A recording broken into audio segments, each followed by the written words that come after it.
নমস্কাৰ বন্ধুসকল, welcome to my YouTube channel Assam career update. আজি পুনৰ আপোনালোকৰ বহুত ভাল খবৰ আহি গ'ল। কেবিএছ বিভাগৰ ফালৰ পৰা নতুনকৈ চাকৰি মুকলি কৰিছে। প্ৰায় 14,967টাকৈ ভেকেঞ্চি মুকলি কৰিছে। টিচিং আৰু নন টিচিং লেভেলৰ MTS আছে, এছিষ্টেণ্ট আছে, টিচাৰ আছে, 10 লেভেল 12 লেভেল গ্ৰেজুৱেশ্যন লেভেল সকলোৱে আবেদনসমূহ কৰি ল'ব পাৰিব।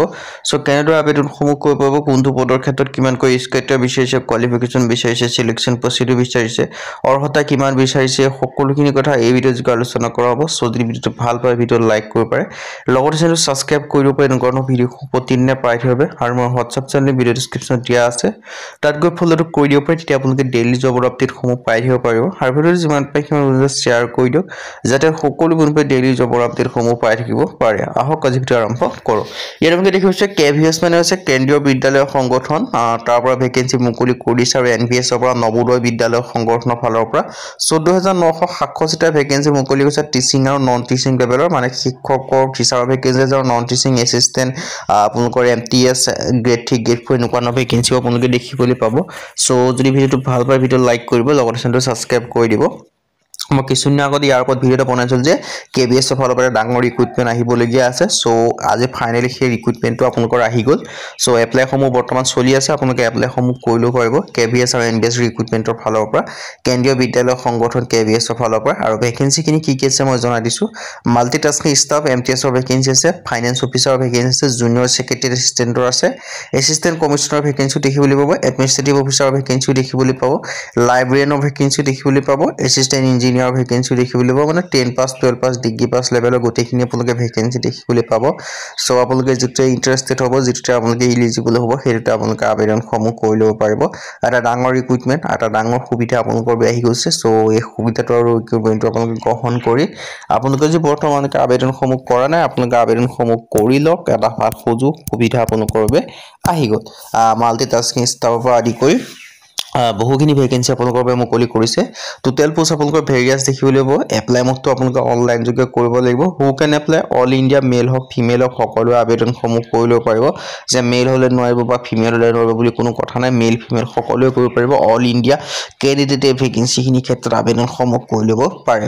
চ' এটা ভাল সুযোগ, এটা ভাল সুবিধা আপোনালোকৰ বাবে আহি গ'ল। সেই সুযোগ আৰু সুবিধাটো আপোনালোকে গ্ৰহণ কৰি যদি আপোনালোকে বৰ্তমানলৈকে আবেদনসমূহ কৰা নাই, আপোনালোকে আবেদনসমূহ কৰি ল'ব পাৰিব সেই ভেকেঞ্চিখিনিৰ ক্ষেত্ৰত। আৰু ইয়াৰ এজ লিমিটটো দেখিব পাইছে, মিনিমাম এজ 18 বছৰ, মেক্সিমাম 45 বছৰ। 18 পৰা 45 বছৰলৈকে আপোনালোকে আবেদনসমূহ কৰি ল'ব পাৰিব। লগতে এজ ৰিলেশ্যনসমূহ লাভ কৰিব পাৰিব। SC SC ক্ষেত্ৰত 5 বছৰকৈ, OBC ক্ষেত্ৰত 3 বছৰকৈ, আৰু PWBD ক্ষেত্ৰত 10 বছৰকৈ এজ ৰিলেশ্যনসমূহ লাভ কৰিব পাৰিব। সিলেকশ্যন প্ৰচেছটো আপোনালোকৰ এক্সাম আৰু ইণ্টাৰভিউ হ'ব। পোনপ্ৰথমে আপোনালোকে এক্সাম পাতিব, তাৰপিছত ইণ্টাৰভিউ হ'ব, আৰু এক্সামত পাছ হ'লে ইণ্টাৰভিউ পাছ হ'লে ফাইনেল আপোনালোকে সিলেকশ্যনসমূহ লাভ কৰিব পাৰিব। চ' যদি আপোনালোকে ইণ্টাৰেষ্টেড হয়, ইলিজিবল হয়, আপোনালোকে আবেদনসমূহ কৰি ল'ব পাৰিব। আৰু সিলেকশ্যন প্ৰচেছটো জনালে এক্সাম আৰু ইণ্টাৰভিউৰ মাধ্যমে আপোনালোকক সিলেকশ্যনসমূহ কৰা হ'ব। চ' ইণ্টাৰেষ্টেড আৰু ইলিজিবল আবেদনসমূহ কৰি ল'ব পাৰিব। এডুকেশ্যন কোৱালিফিকেশ্যন 10 পাছ হওক, 12 পাছ হওক, গ্ৰেজুৱেশ্যন পাছ হওক বা BEd পাছ হওক, সকলোৱে আবেদনসমূহ কৰি ল'ব পাৰিব। আৰু ইম্পৰ্টেণ্ট ডকুমেণ্টছৰ কথা কি কি ডকুমেণ্টছ লাগিব মই আপোনালোক জনাই দিছোঁ। Passport size photograph, signature, Aadhaar card, education certificate, caste certificate, এনেকৈ আপোনালোকে এইখিনি ডকুমেণ্টছৰ প্ৰয়োজন হ'ব। চ' এইখিনি ডকুমেণ্টছ হ'লে আপোনালোকে আবেদনসমূহ কৰি ল'ব পাৰে। চ' ইণ্টাৰেষ্টেড আৰু ইলিজিবল হ'লে আপোনালোকে আবেদনসমূহ যদি কৰিম বুলি ভাবিছে, আপোনালোকে আবেদনসমূহ কৰি ল'ব পাৰিব। আৰু এই ভেকেঞ্চিখিনিৰ ক্ষেত্ৰত আপোনালোকে অনলাইন যোগে কৰিব পাৰিব এপ্লাইসমূহ, আৰু লিংকটো ডেছক্ৰিপশ্যনত দিয়াই থাকিব। সেই লিংকৰ থ্ৰুদি গৈ আপোনালোকে আবেদনসমূহ কৰি ল'ব পাৰিব যদি ইণ্টাৰেষ্টেড হয়, যদি ইলিজিবল হয়, যদি আপোনালোকে আবেদনসমূহ কৰিম বুলি ভাবিছে।